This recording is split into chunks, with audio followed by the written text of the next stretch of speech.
Assalamualaikum warahmatullahi wabarakatuh. Perkenalkan, nama saya Muhammad Arjunaja dari kelas MPIC. Pada kali ini saya akan menjelaskan singkat tentang aliran modern dalam Islam. Sejak era pasca Soeharto, muncul berbagai gerakan dalam masyarakat Islam di Indonesia, mulai dari kelompok transnasional, fundamentalis, sekularis, hingga gerakan yang menempuh cara dakwah puritan, sosial, maupun yang berbasis kekerasan seperti JI, MMI, FPI, dan lain-lain. Ada juga kelompok yang bergerak melalui jalur politik radikal seperti HTI. Fenomena ini muncul sebagai respons terhadap pengaruh budaya barat dan dorongan untuk kembali pada ajaran Islam murni, yaitu Al-Quran dan Hadis, demi mempertahankan identitas dan peradaban Islam. Secara umum, pembaruan Islam adalah usaha mengembalikan ajaran kepada Al-Quran dan Sunnah sambil menyesuaikan dengan perkembangan ilmu, teknologi, dan tantangan modern. Tujuannya adalah memperbaiki praktik keagamaan, menghapus penyimpangan, dan menjawab kemunduran dunia Islam. Pembaruan masa Salafi. Istilah salaf berarti pendahuluan yang saleh, yang merujuk pada generasi awal Islam yang berpegang pada Al-Quran dan Hadis. Yang pertama, masa pramodern. Gerakan kembali ke ajaran murni muncul sejak perdebatan teologis awal melalui tokoh seperti Ahmad bin Hanbal yang menolak rasionalisme ekstrim Mu'tazilah. Prinsipnya, teks diutamakan dibanding akal, menolak teologi spekulatif, dan berpegang pada Al-Quran, Hadis, dan ijma. Yang kedua, masa modern. Gerakan ini dipelopori Afghani, Abduh, dan Rashid Ridho.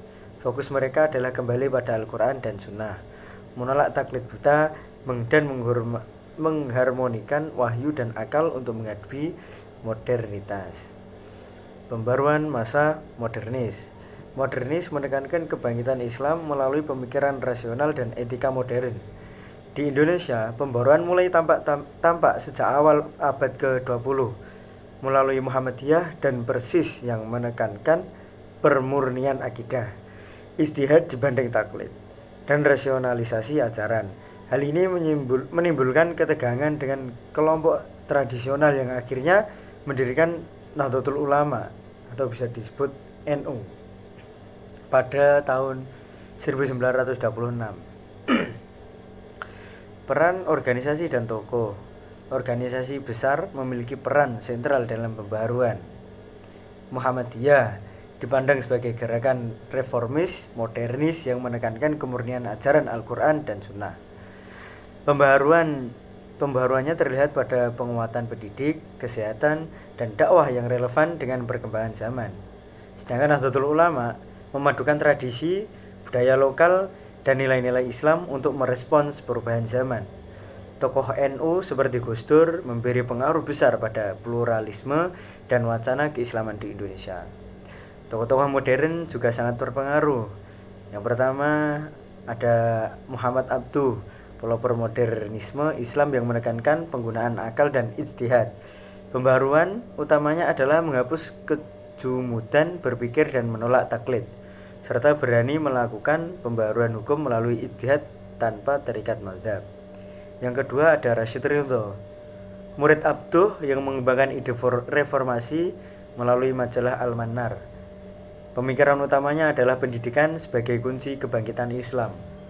Umat harus mempelajari ilmu dan teknologi barat selama tidak bertentangan dengan ajaran Islam dan kembali pada ajaran murni yaitu Al-Quran dan Sunnah.